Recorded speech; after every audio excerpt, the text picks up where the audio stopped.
Well, welcome to the 10th Annual Troutt Lecture. We're glad y'all are here with us tonight, and I hope you're enjoying the beautiful fall weather. I think we're going to get some next week. We are really excited about our guest speakers tonight. They are husband and wife team, Drs. Joe and Vince Vitale, who are authors and speakers in their own right, but they make a very dynamic team, dynamic duo as a team. Joe is originally from England, and she met Vince in Oxford while they were each pursuing theological degrees at Oxford University. Joe graduated with a master's in theology, an MST in biblical interpretation, and a PhD in theology. And being very interested in questions surrounding sexism in the Bible, Joe wrote her doctoral dissertation on the topic of how female beauty is depicted in the Old Testament. Joe has spoken at universities, businesses, churches, and conference many times with titles such as Are Women Represented Fairly in the Bible? Is the Bible at the root of gender inequality? She was particularly riveting and drew a very large crowd when she spoke at UC Berkeley with the title, Does God Exist? Is God Sexist? She is now Dean of Studies at the Zacharias Institute. Vince is the Regional Director for the Americas and Director of the Zacharias Institute. He was educated at Princeton University, where he played varsity soccer, and it was at Princeton that he took an unexpected journey from skeptic to evangelist. He went on to the University of Oxford, where he was a double blue, which means he competed in both soccer and boxing. Vince received some of the highest graduating honors and served as a faculty member at both universities, teaching philosophy of religion and apologetics. He has spoken at many Ivy League campuses, as well as Google headquarters and Amazon. And in addition to his focus on biblical and philosophical questions, Vince has strong interest in the topics of leadership, contemporary culture, reconciliation, and the intersection of faith and sports. Joe and Vince live in Atlanta with their son, Raphael, but we are so happy they have chosen to be with us tonight. Would you please give a warm welcome to Drs. Joe and Vince Vitale.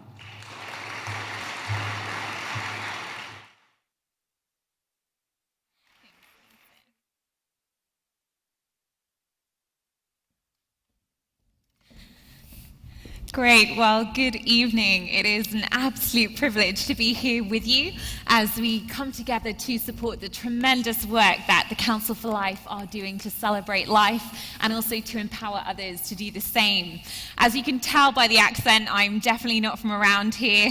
I'm working on my southern, but it sounds so stupid when I say y'all. We're having a go. And typically when people hear that someone called Joe Vitale is coming to speak to them, I'm pretty sure this isn't what they have in mind. Usually they're picturing a kind of fast-talking Italian-American wise guy from New Jersey. That would be my husband, Vince. Yeah. Amazingly, Joe was the first one to be confused by her own name. We were on the plane heading to our honeymoon after we got married, and we were having one of those conversations, kind of dreaming about the future and dreaming about possible children, and we were throwing around a few names. And I said, how about Joseph? Joseph's a strong name. And Joe said, no way we could call our son Joseph, because then people would call him Joe Vitale. She said, and that's way too mafioso. I was just looking at her, and then she said, oh no, that's my name. I don't look like my name. It's true. It is true. Ironically, we now do have a 7-month-old child, and I don't think we could have picked a more Italian-sounding name. He's called Raphael Vitale, so he's either going to be a painter, a tennis player, or a Ninja Turtle.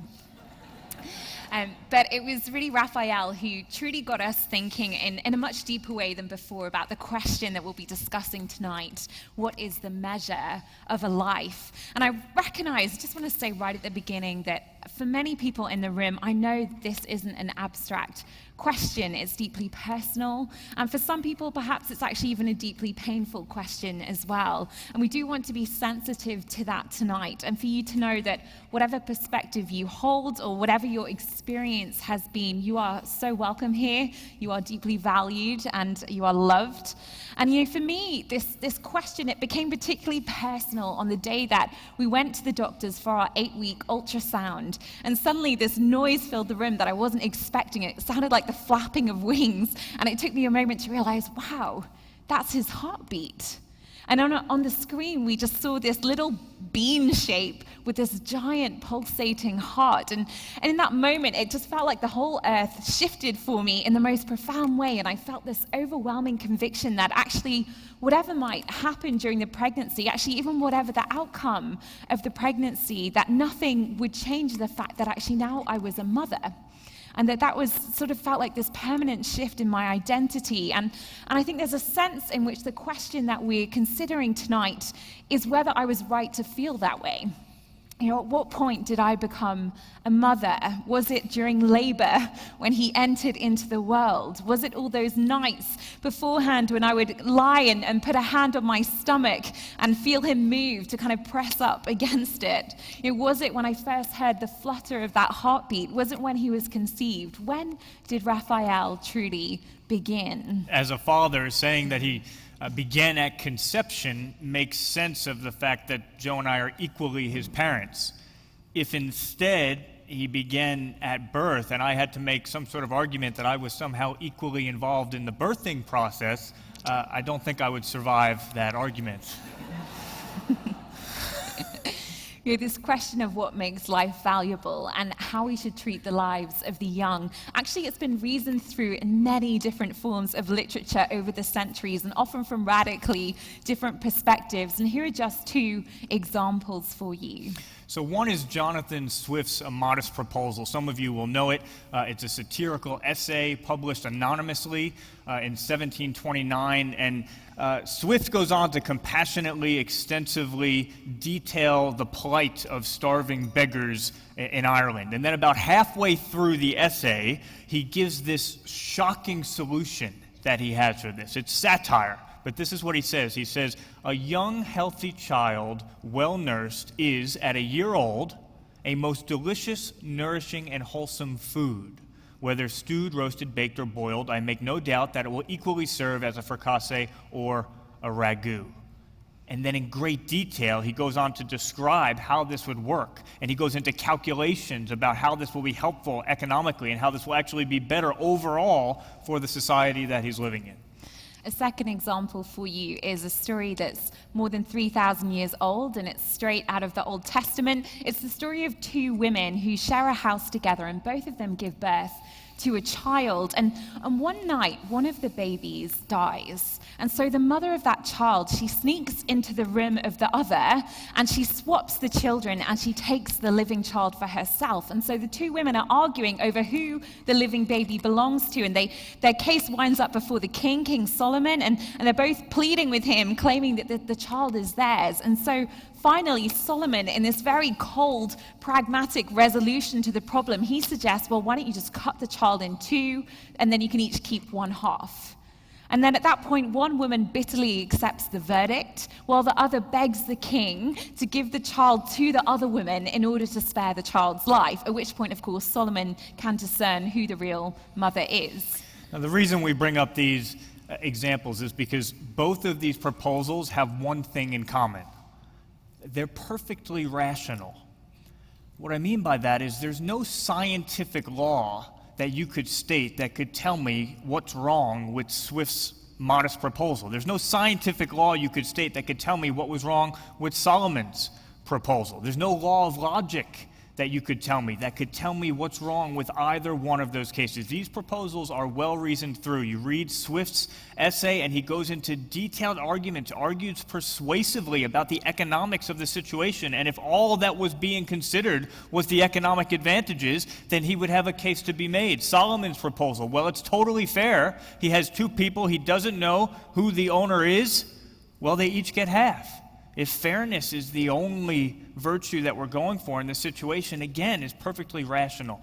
But what reason can't tell you is how to weigh the value of a child against economic advantage or fairness.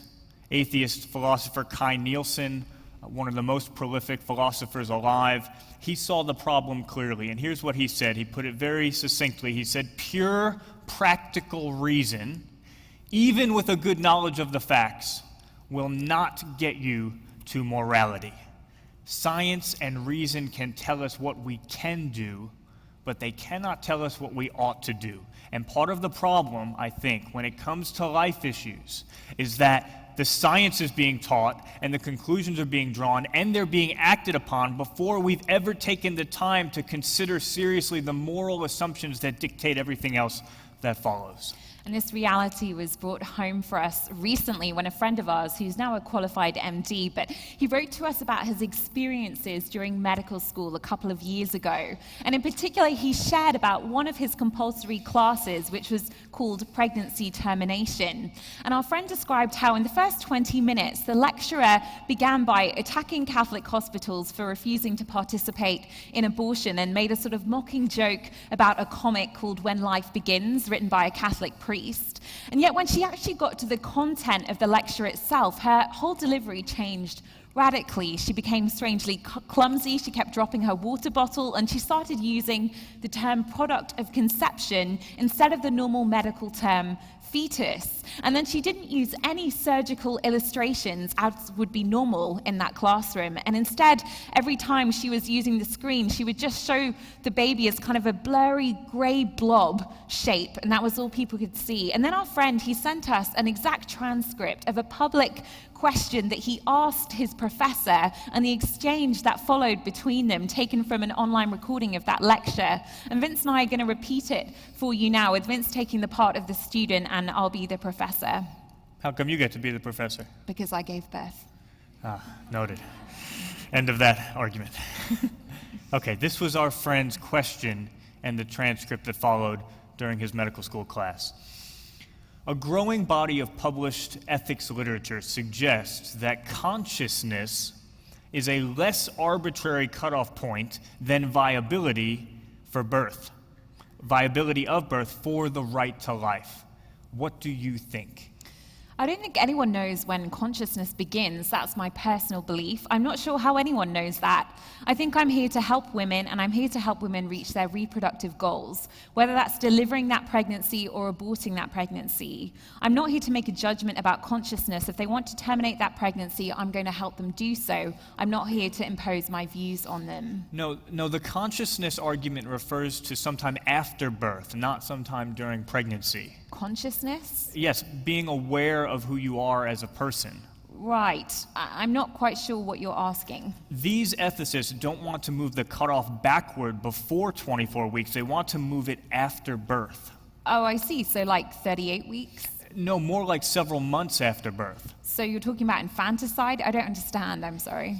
They don't call it that, but some people do. Hang on. I don't support infanticide. I'm really trying to understand. In the last 5 years, a number of ethicists at Oxford, Princeton, and a number of universities in Italy have argued that consciousness is a more consistent cutoff for abortion and early euthanasia. They see it as less arbitrary. I was wondering what you think of that and why you don't think that is a good view. Okay, I see. You mean someone theoretically with, I don't know, trisomy 18, a child is born and clearly disabled and euthanasia is provided at 2 months of age. Okay. You know what? I don't know. I don't know. There may be some relevance to that. I think that would probably be distasteful to a large number of society, but that's for the ethicists to debate at this point. From my point of view, I still work with gestational age cutoffs. For me, in part, it's part of viability still. I appreciate that a 23-weeker barely hanging on to life in a NICU may not have a great quality of life, and it does get murky because you can have a 23-week abortion and a 23-weeker in the NICU. That's pretty murky, so I don't know. I'm going to put a hold on the ethics of that right now. So that's an exact transcript from the recording of this lecture. And the problem is that when you put a hold on the ethics, you could wind up anywhere. Reason is a mercenary. Okay, it will serve whichever bidder pays the highest price. And so when you put ethics on hold, when you don't have a moral compass to rightly direct your reasoning, you could wind up on one trajectory one day and on a completely different trajectory the next day. In fact, our MD friend shared that just 2 weeks later, the same exact group of students had another class, this time not on pregnancy termination, but on the topic of saving babies in the womb with extraordinary surgeries, some of them before 20 weeks. And what stood out to him was the way that both the language and the students' viewpoint changed. So they were talking about the unborn during the very same window of time, and yet no longer was the language the product of conception. Now the lecturer just called the fetus a baby, and instead of a grey blob on the screen, the surgeon gave these stunning video footage from fiber optic cameras guiding the surgeries, where the baby appeared 10 feet tall and in HD on the big screen, and the entire class was oohing and ahhing over how cute he was as he moved around. And that was the very same class that just 2 weeks earlier didn't even bat an eyelash at the prospect of signing the death warrant on a fetus at the very same stage of life. There are 42 million abortions each year globally, oftentimes not only permitted but celebrated. And yet at the same time, in many countries, including our own, it's illegal to move forward with a death penalty for a woman that's pregnant. Well, why? If it's not a life, then what's the issue? 42 million abortions. Now, many people don't see a problem with that, and yet most states have laws with harsher penalties if the victim is a pregnant woman. Again, why? We seem deeply, deeply confused. And perhaps the image from this year that really stuck with me the most was a picture of the New York City skyline lit up in pink to celebrate the signing into law of the Reproductive Health Act. This is a law that gave women the right to have an abortion right up to birth, not only if the life of the mother was at risk, but even if her health was at risk, which is just quite vague language.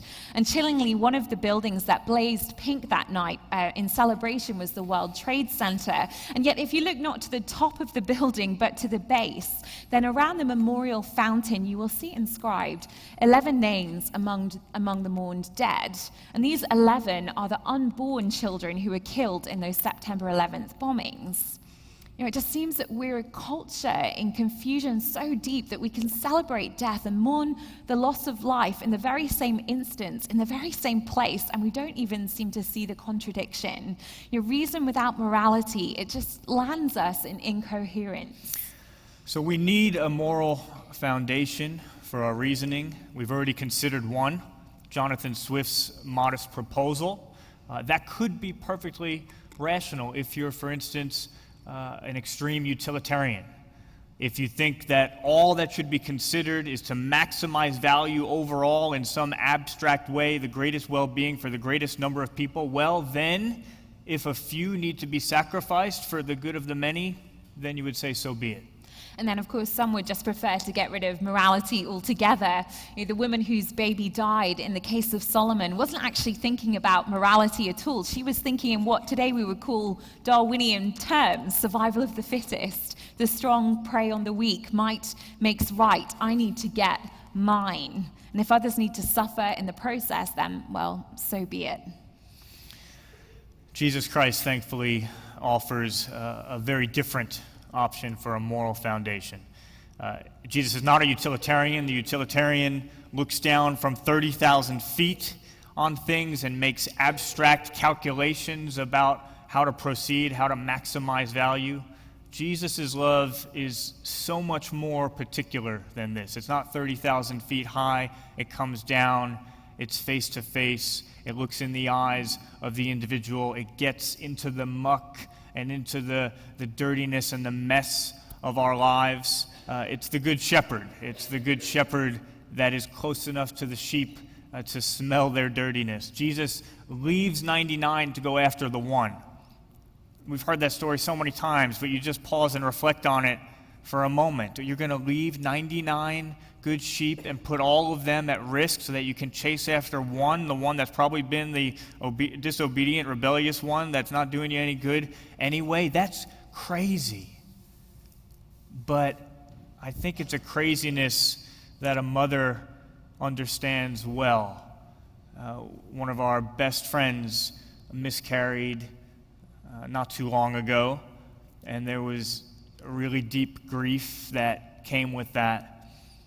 And one of the things that we noticed and then we talked through with her was that people kept saying to her, "But you have 3 beautiful children. You have so much to be thankful for."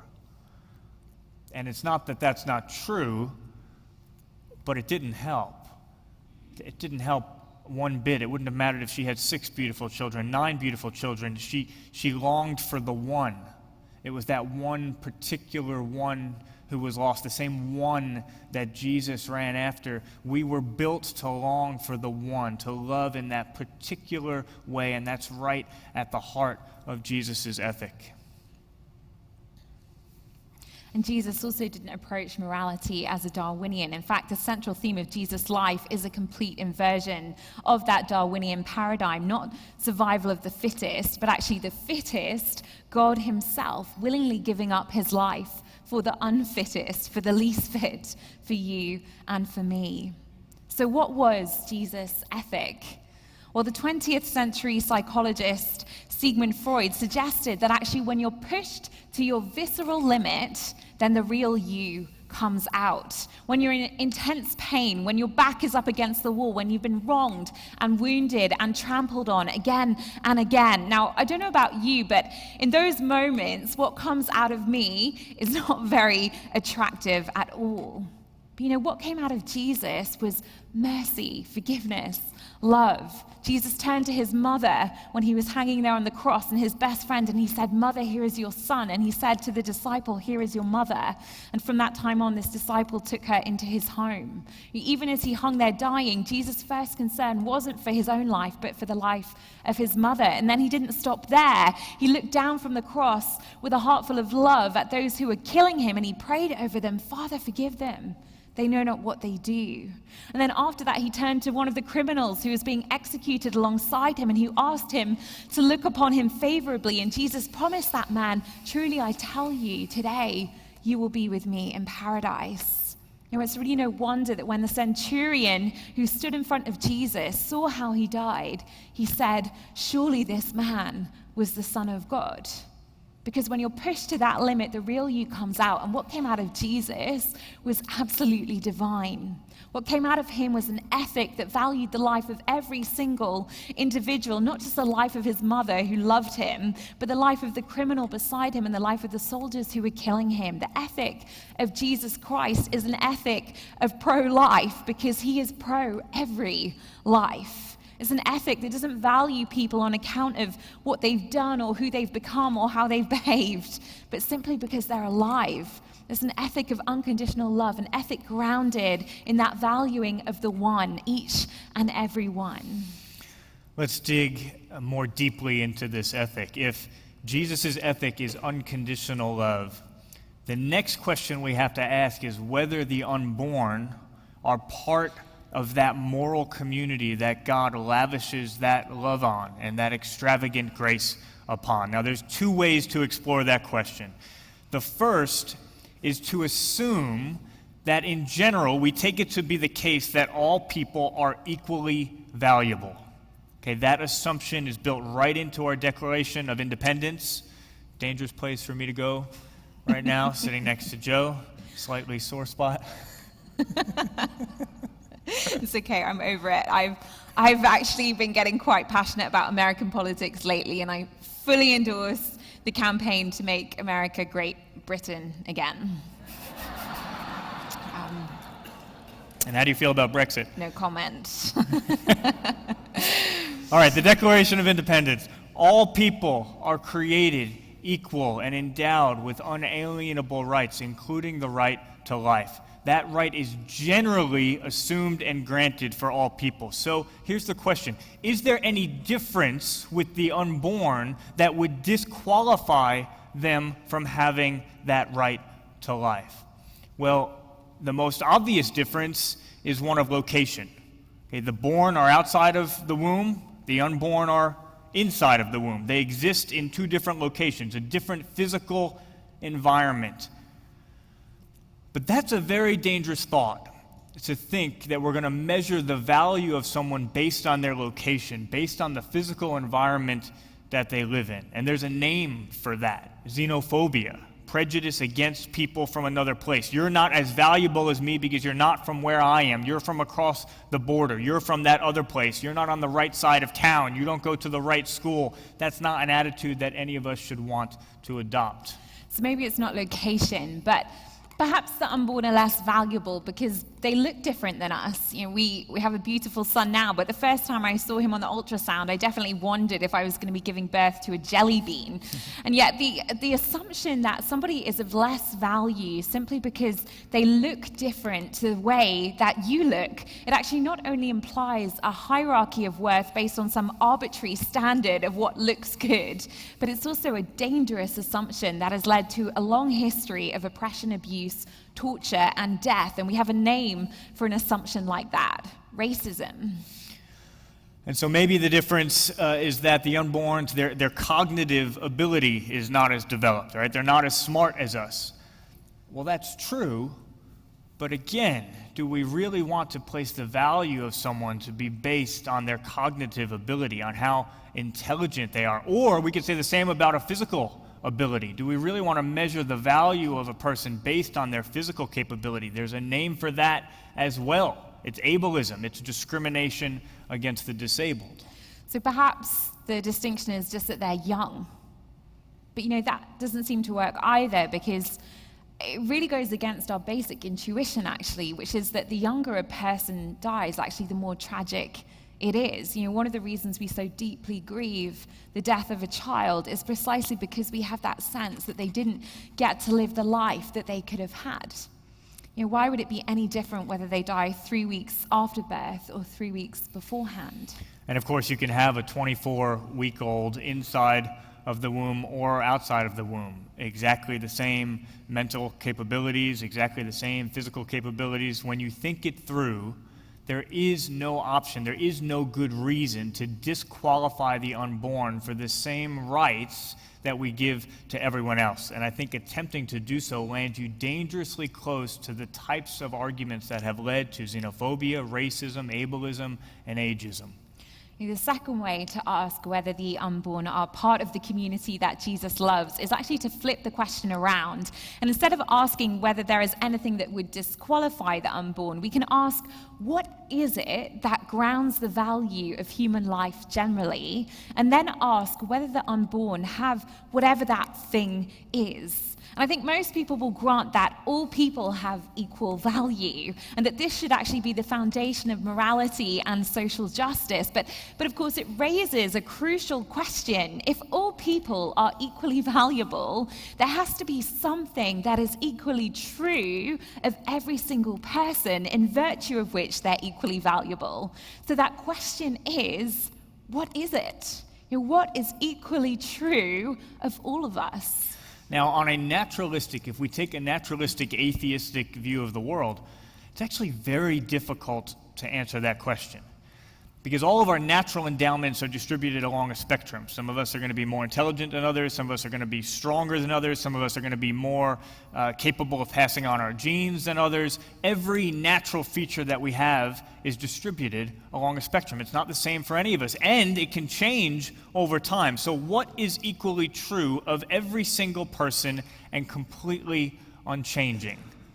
I've thought about that question for a long time, and the only answer that I come up with is the love of God and the fact that we are created in the image of God.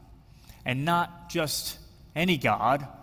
There are plenty of supposed gods out there who will love you if you are obedient, or who will love you if you believe the right things. But no, I'm talking about the extravagant, unconditional love of the Christian God that is for every single person, and that cannot be lost and that cannot be earned.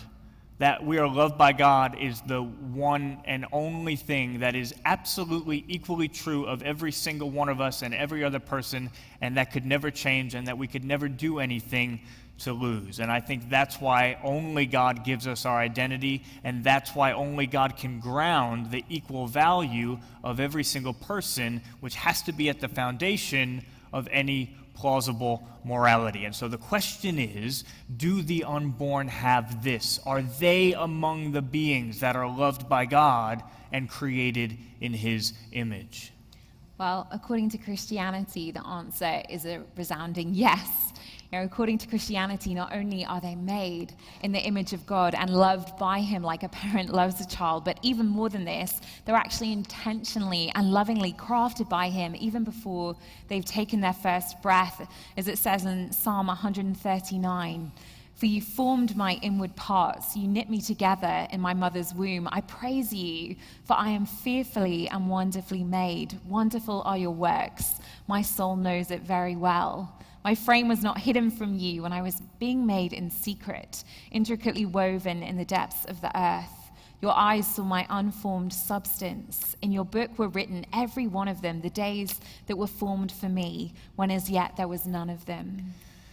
The question of life and the question of abortion is fundamentally a question about how we're going to love. There was a moment in our dating relationship before Joe and I were married, and at one point Joe turned to me and she said, "Vince, I don't deserve you." And I think she was fishing for a few compliments. And I turned to her and I said, "No, you don't." Not recommended. And thankfully I didn't stop there. I said, "And I don't deserve you. Isn't it wonderful?"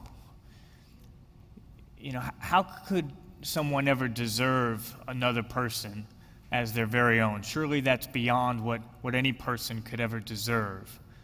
Love at its best, the best forms of love are not about what we earn or what we merit or what we deserve. They're about grace. They're about unmerited love. And I like that type of love. That's the type of love that means you don't always have to be looking over your shoulder or around the corner worrying that someone more worthy of love than you is going to come along. That's a love that you can be secure in. It's a love that you can stop competing for and just enjoy.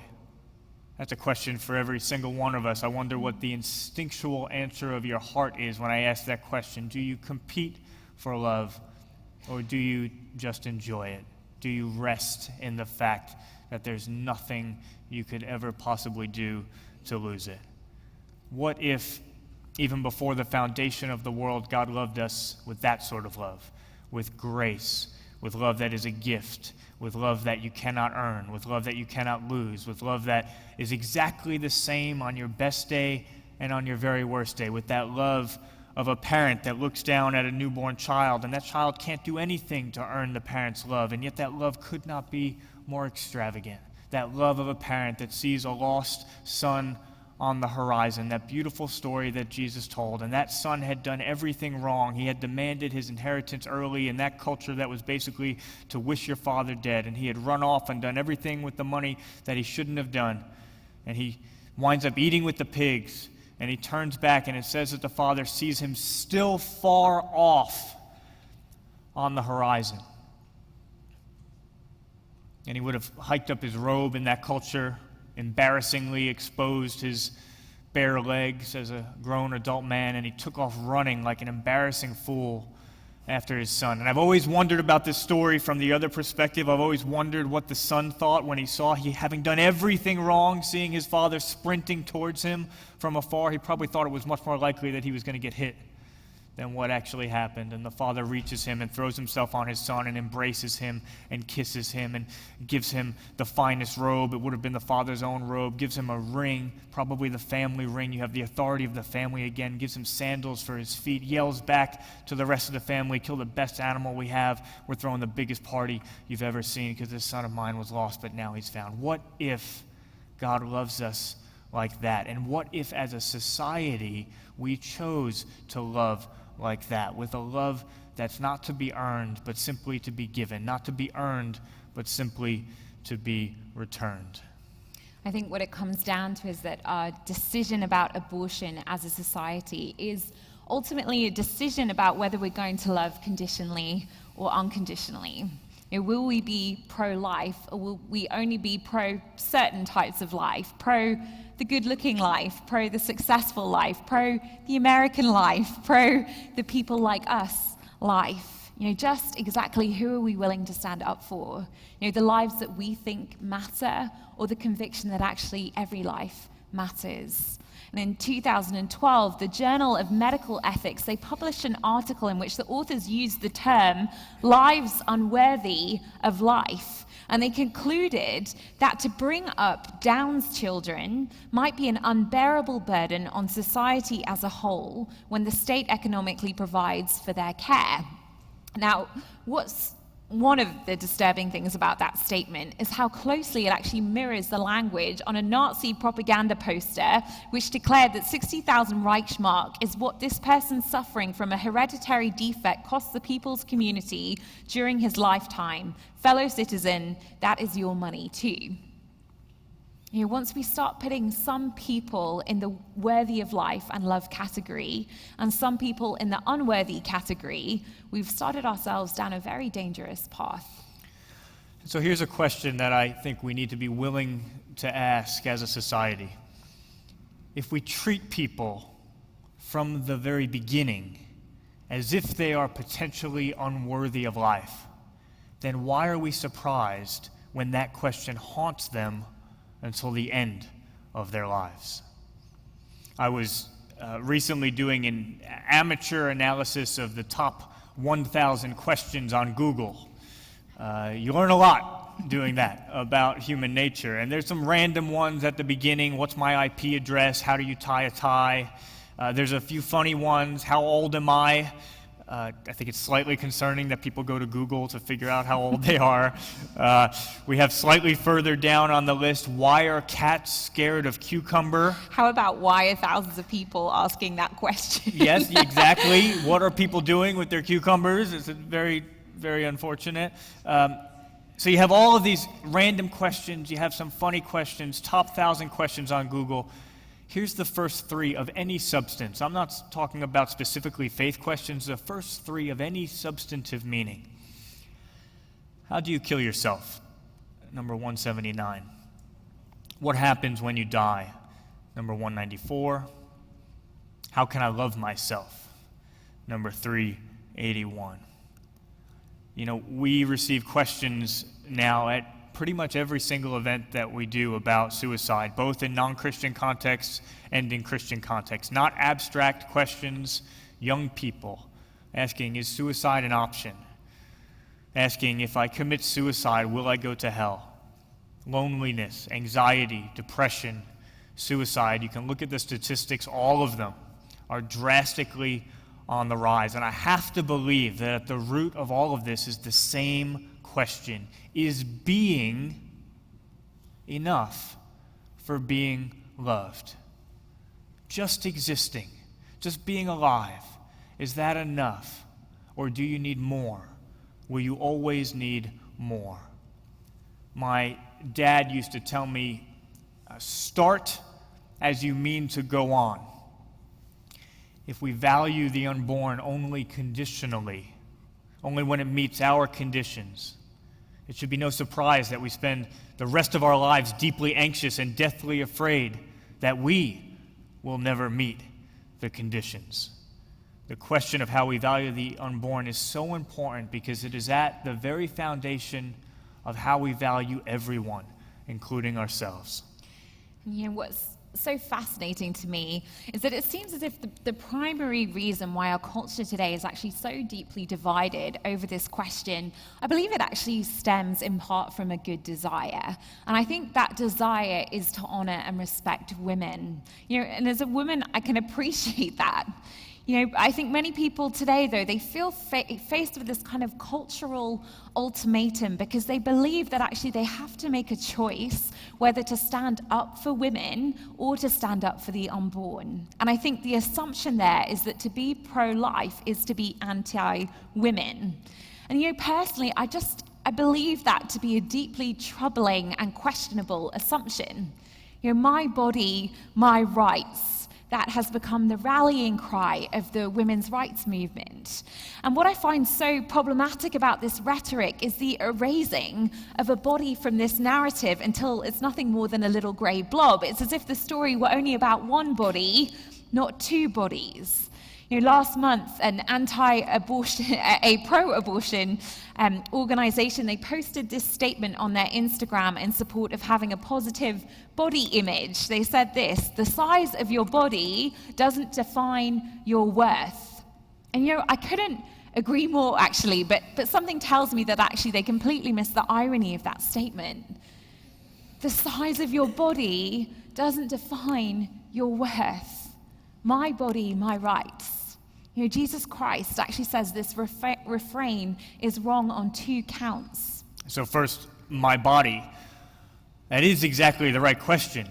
To whom do the relevant bodies belong? Who owns them? Both the body of the child and the body of the mother. And there's a relevant passage in Scripture. Jesus was once asked if it was right to pay taxes. Many of you will remember the passage.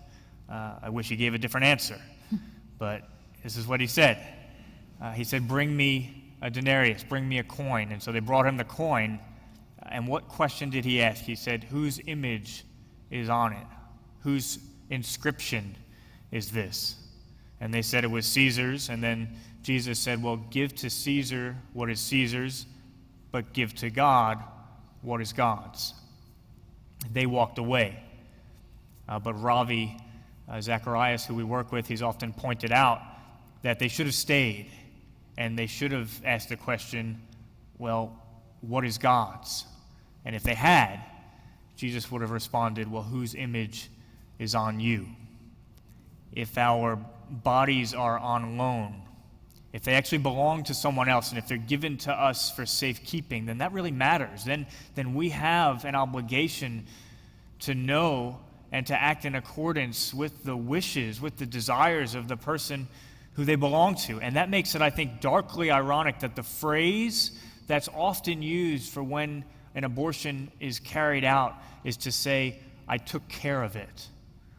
And I think that's darkly ironic because that's exactly what God is asking us to do. He's asking us to take care of what He's given us, and that's exactly what we failed to do. Now let's talk about my rights. There are so many wonderful things about being a woman that are worthy of celebrating. And one feature that makes women unique is actually our ability to bear and carry children. It's not the only thing, but it is a wonderful thing. Which begs the question, what kind of warped feminism is it that actually takes the very life-giving capacity that women uniquely and incredibly hold? It's something we can do uniquely, and we distort that from a beautiful symbol of our ability to bear life, and we turn it into a celebration of our ability to end life. And of course, the irony is that feminism claims to be a cause that defends the rights of the oppressed and the abused and a trampled people group. And it claims to stand for those who cannot stand for themselves. And yet the right that we women are expected to boast in is the right to exercise our independence at the expense of the most vulnerable of all, their death for our autonomy. Back in the 1st century, the Christian faith, it actually stood out amongst the culture of the ancient world precisely because it was so radically pro-women. One of the key ways in which early Christians showed this to be the case was in their treatment of female infants. Back then, it was actually common practice amongst the Romans to practice exposure, which was when a parent had the right within the first 8 days of the life of a child to leave them outside to die in the elements. And of course, it was the female infants who were at the greatest risk because they were seen to be a drain on family resources rather than a source of future income. But it was the early church, actually with their belief in the equal value of every human life, whose teaching and practices brought this to an end. And in our world today, it's also the case that female infants are actually once again under threat, this time inside the womb and worldwide. If you look at the statistics of either aborting girls or killing them at birth, actually it's so high that it's reported that a minimum of 100 million women are missing from the world population today. There is an imbalance in the ratio of men to women because of how many girls have been killed. You know, we live in a world rife with gendercide. And by advancing a culture of abortion and normalizing it, we're actually complicit in that tragedy. You know, we talk about women's rights, but which women are we talking about? Which women even get to have rights, and at whose expense are those rights coming? And let me just propose to you as we conclude a different solution. You know, if you want to be pro-women, how about seeking justice for the rape survivor? And how about seeking to protect the pregnant teenager? And how about providing for the single mother? You know, and if you're looking for ways in which you can do that and for guidance on that, then Counsel for Life can help show you the way. But ultimately, I truly believe that if you want to be pro-women, then be pro-life. Jesus is pro-women. He's pro-life, he's pro the unborn, he's pro everyone. And he said something very different from my body, my rights. Not my body, my rights, but he said, this is my body given for you. You know, given for us who were unborn. Let's not forget that spiritually we were dead. Spiritually we were unborn, and we needed to be born again. And Jesus had a choice to make about what he was willing to bear, about what length he was willing to go to ensure that we, the unborn, could have life in the deepest sense, could have spiritual life. When we were unborn, when we depended on him for everything, when we were helpless, when we were in the dark, would he do what it took to bring us into light and into life? And, you know, he could have aborted us.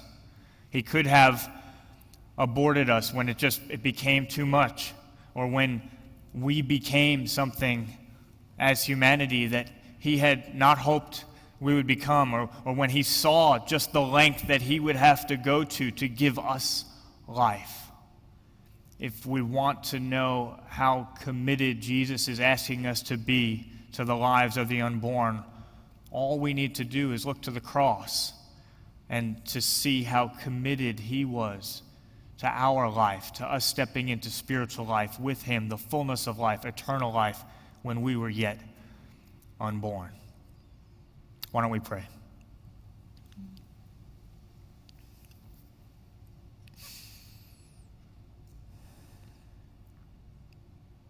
Lord, we come to you with such praise for who you are, and we acknowledge before you that you alone are worthy of our worship and our praise. God, I am so grateful that we worship a God who loves unconditionally. I am so grateful, Lord, that there's nothing that we need to do in order to earn your love. From that moment that we're conceived, from that moment that we're a living being, your love could not be more extravagant. There's nothing that we could do to earn it. There's nothing that we could do to lose it. And God, I am so grateful, God, that when I needed to be born, when I was living in darkness, when I was living in death, and you needed to give me spiritual life, Lord, you showed me just what length you were willing to go to so that each of us could have life, have it with you, and have it to the full. Would you put in our hearts that same passionate desire, willingness, courage to be able to work for the lives of others, and especially for the lives of the unborn? And Lord, I pray for anyone here tonight, Lord, and in a room this large, there will be people here tonight who will have been affected very specifically, very concretely, very individually by the questions that were raised tonight. Lord, I pray right now, by your Spirit, that you would bring comfort. Lord, that you would bring the peacefulness that only you could bring. And Lord, as you come and bring comfort to us, would you fill us up that we might extend your comfort to others as well. Lord, we ask from you for all the things that we cannot be without you. Lord, that you would make us people who would be after your own heart. Lord, who would love every person, old and young, every race, every nationality. Lord, that you would put a love in our hearts that reflects the love that you are and that you have shown to us. God, we submit ourselves to you, and we pray that you would do tremendous things through the Council for Life, Lord, through each person in this room. Lord, would lives be saved and would hearts be transformed because of who you are and what you've done, and we trust you for it in Jesus' name. Amen. Thank you all so much for your attention.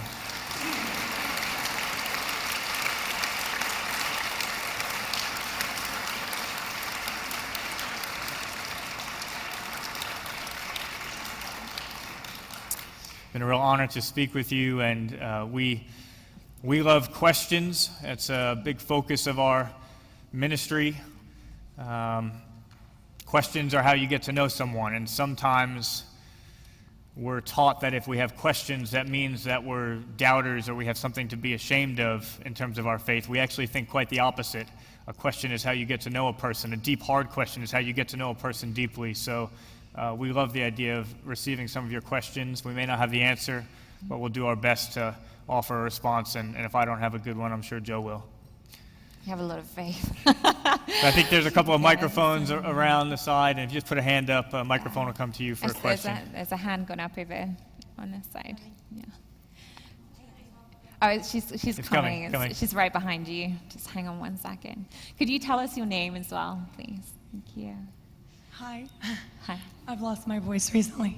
I'm a single mom of 2 kids, and I recently, 2 years ago, adopted a baby who was born to a meth-addicted mother. She was the 8th baby from this same birth mother. And the thing that compelled me to adopt her was words that I had heard from my pastor, which was, you're either walking in fear or you're walking in faith. And God doesn't call the equipped, he equips the called. And that stuck with me. Who am I to adopt this baby who I had no history on her family other than drug-addicted parents. I didn't know what I was walking into. She could have had autism. She could have been handicapped in a million different ways. But those 2 things stuck with me. So my question for you is, I'm involved in a group called Brave Love that's trying to empower the choice of adoption, since less than 2% of unplanned pregnancies result in an adoption. And how do you instill the faith instead of the fear that so many people live with? And it's always fear-based decisions that winds up in an abortion. It's never a decision of love. When you terminate a pregnancy, it's always fear. And I want to help because so many people are living in fear. And I feel like if that's the thing we can turn around, then we can save millions of lives. Wow. Thank you so much for your life, for what you're doing, for the way you're trying to empower others. I think you spoke to it so well. And the line in my head is perfect love drives out fear. There's only one thing that deals with fear, and it's perfect love. And even as I was praying before, I was praying that verse that we would be able to comfort others with the comfort that we have received from God.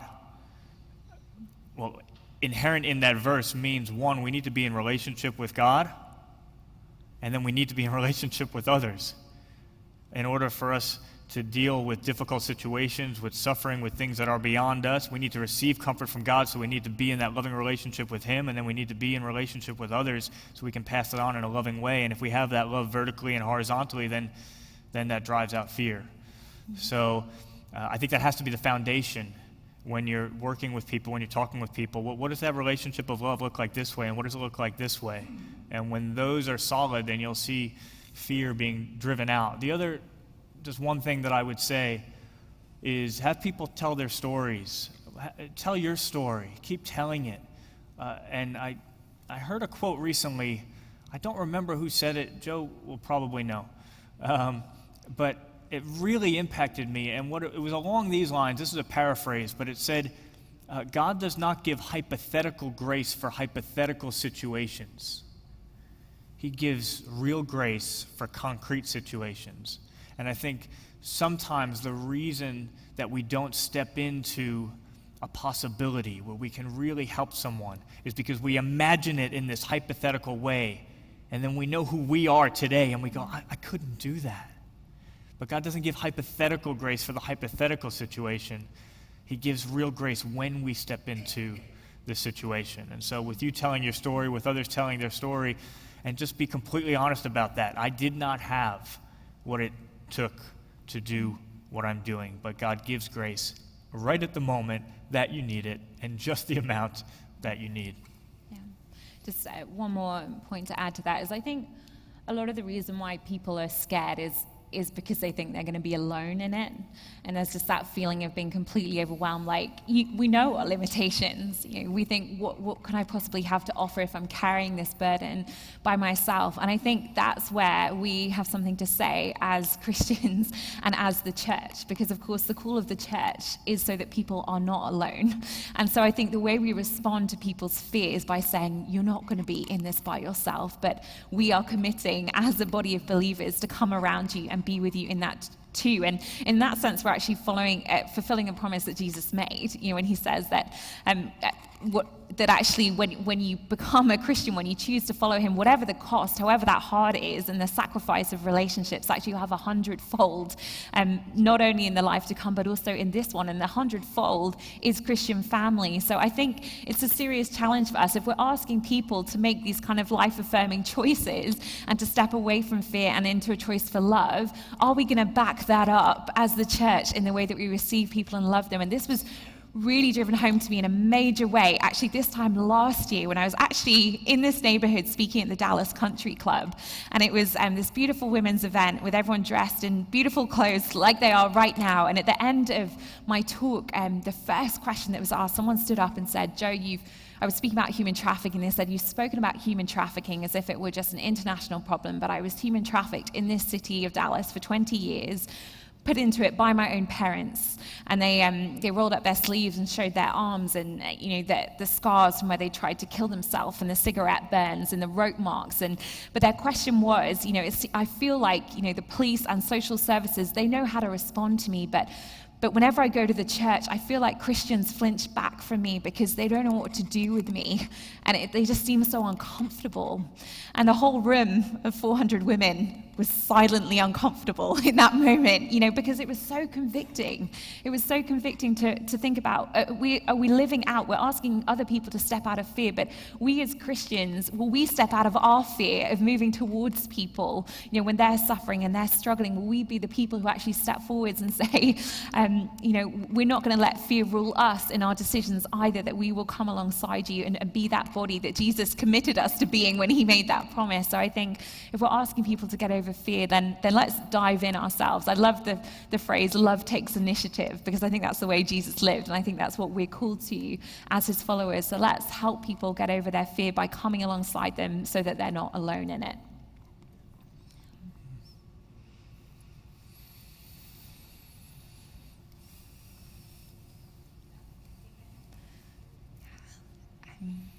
There's a question here. Yes.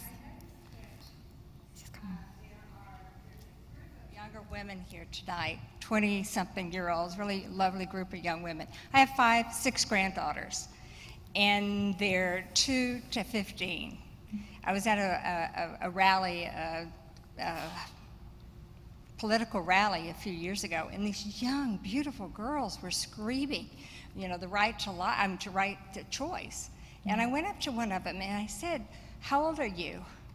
And why would you be doing it? Do you have any idea what you're standing up for and what this could look like 30 years, 40 years, 50 years, or 60 years from now? How do we help our daughters, our granddaughters now, my granddaughters, to have the same desire to come here to wherever these young girls are tonight? How do we tell them how wonderful life is and against the world, what the world's telling them? Gosh, that's a really great question, because the messaging is so strong, and I understand that. I speak all the time on questions of sexism, but so often there's a sense of there's another question over here as well. So often you can say you're as pro-women as you like, but if you're not willing to hold to that slogan on this issue, people don't even think you count. They think you don't care about women, that you're just unconcerned. So you've got to, there's such a strong cultural push in one direction on this question. What's interesting is I hear that all the time, and yet if you just begin to ask people questions, very often they haven't actually thought through even what they're saying. They actually haven't thought through the implications. It's just that's what you do, because being a feminist is cool. And so I would just say the best way to engage isn't to go in with hostility. I think that's all we see in our culture at the moment, is people yelling at each other, and it's like whoever shouts the loudest wins. But as Christians, we have a different approach to go in with gentleness and respect. And if you come back with a strong argument against people, that they're going to put up their defenses, but actually gentleness and respect disarms them. And the best way to disarm is just to ask people questions. Just to say, tell me why. I hear you're saying this. Why do you feel that way? Why do you care about this issue? What do you think it means to have autonomy here? Where do you think your value comes from as a human being? Because when you get into those questions of value, it becomes very interesting. I think one of the things you hear all the time at the moment, if you hold to a naturalistic worldview, actually that really clashes with feminism, for example, because how do you ground your value in a system that says that might makes right and it's every man for himself? That doesn't sound like a great deal for women, whereas actually it's a Christian foundation that can say, hey, you're equally made in the image of God, and that's why you have value and that's why you have worth. So kind of get to the roots of okay, what is it that actually makes us a human being, and who has the right to decide that? And just help people think through what are they saying, because often they don't know, they haven't thought through it. It's what everyone else is saying, and they want to join in with it. But I think we can get mad and yell at people, but that'll just entrench them in their own position. So instead, I would just encourage you just to have those one-on-one conversations in a gentle manner. And the encouraging thing, is that your granddaughter is not indifferent, right? She's passionate about something, or her friends are, and actually that's a good starting point. The really bad starting point is when there's just complete indifference. But when there is that passion for a cause, and you can start to ask questions about where that comes from, and that might work its way back to God. We often talk about origin, meaning, morality, and destiny. 4 questions that we like. Where did we come from? Where are we headed? What's the purpose of life? And therefore, how should we live? So oftentimes, rather than, like Joe said, just getting in a debate with someone and trying to convince them initially of our view, we try to lay those 4 questions out, and we try to show someone, actually, in order to live a meaningful life, you need answers to those 4 questions. And I sometimes give the analogy of a sports analogy, where in a room which is sometimes used for basketball, so this is appropriate. But I say, if you showed up at a game and you're supposed to be playing in the game, but you don't know when the game started, when it's supposed to finish, what the objective of the game is, or what any of the rules are, it would be completely meaningless. There's no way you could engage in that game in a meaningful way without answers to those 4 questions. And then you can help to show someone, well, what about life? If it's obvious that, of course, you couldn't engage in a game meaningfully without answers to those 4 questions, then how could we engage in life meaningfully without answers to the very same 4 questions? The start, where did it all come from? The end, where are we headed? The purpose, the objective of the game. And then the rules, how should we live? And if you can get that open conversation on those topics, then that'll lead in a good direction. We have time for one more question. My name is Stacy, and I lived for 12 years here in Dallas, and now I'm in New York. So I really appreciate what you shared about 9/11 and the memorial, which I didn't know, and I will share that in New York City.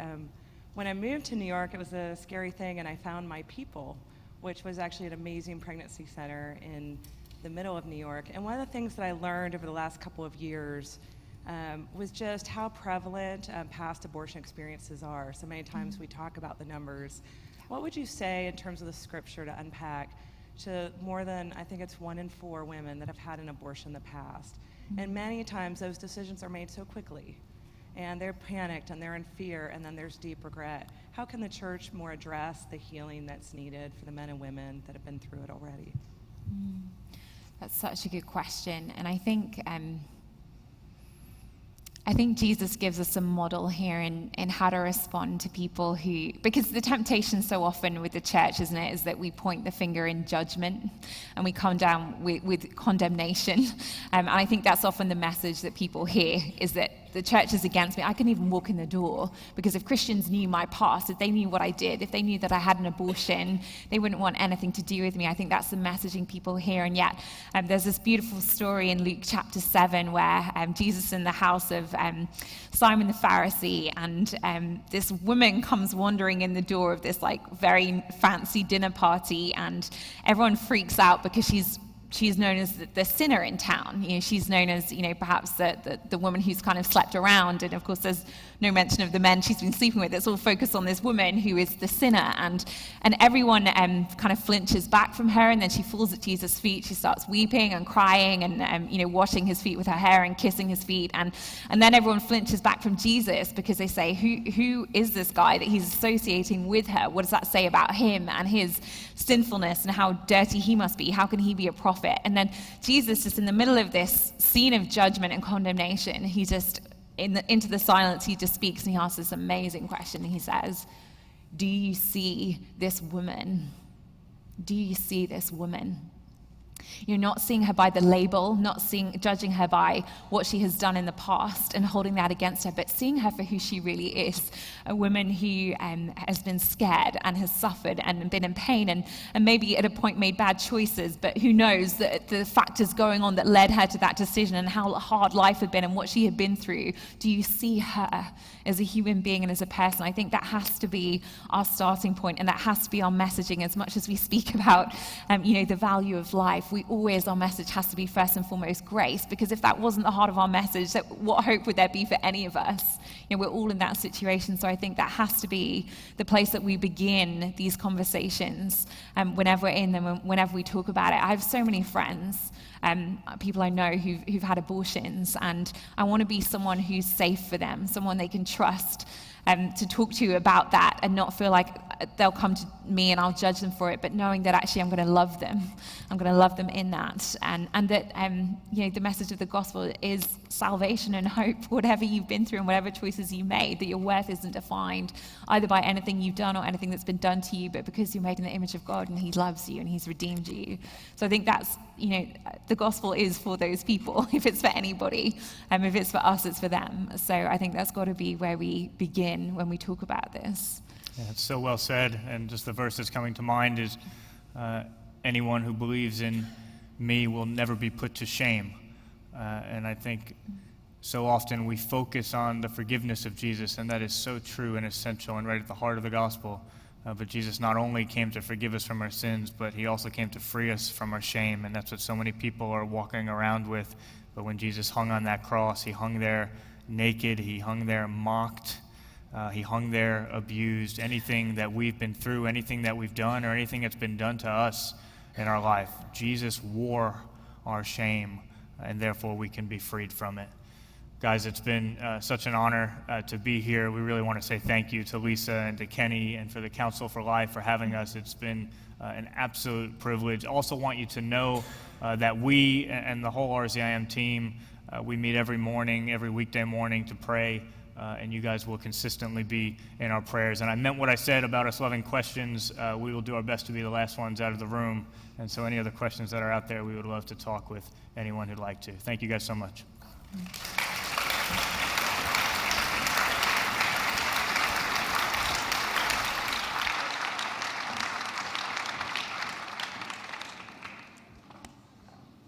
Thank you, Joe and Vince, so much. It's been just a great evening. Just a few final words before we adjourn tonight. I wanted to share Council for Life is celebrating its 18th year. Our founders shared a desire to educate and equip those in our community to make life-affirming choices, motivated by Christ-like love and responsive compassion. Each year, we host numerous educational events that share truth around the complex issues of the unborn, just like tonight. Our members, we call Advocates for Life, stand with us. Membership is renewed annually, and we have a table in the back. If you are not a member yet, you can join tonight. Also, we raise funds for vetted agencies that share our mission. In less than 3 weeks, we will host our Celebrating Life luncheon at the Dallas Omni Hotel with our featured speaker, Nicole C. Mullen. Nicole is an award-winning singer and songwriter. She is a mother, successful businesswoman, and mentor. If you have not planned to attend, I hope you can make plans tonight. We also have those invitations back there. We hope that you will help us cultivate a culture of life. Thank you for being here tonight. It's been so special for all of us. I want to thank our friends at Logos for joining us this evening and helping with the book sales. There are books in the back, and Vince will be signing them for you. And thank you again, Lisa and Kenny and everyone here. We hope you have a good night and a safe trip home. Thank you.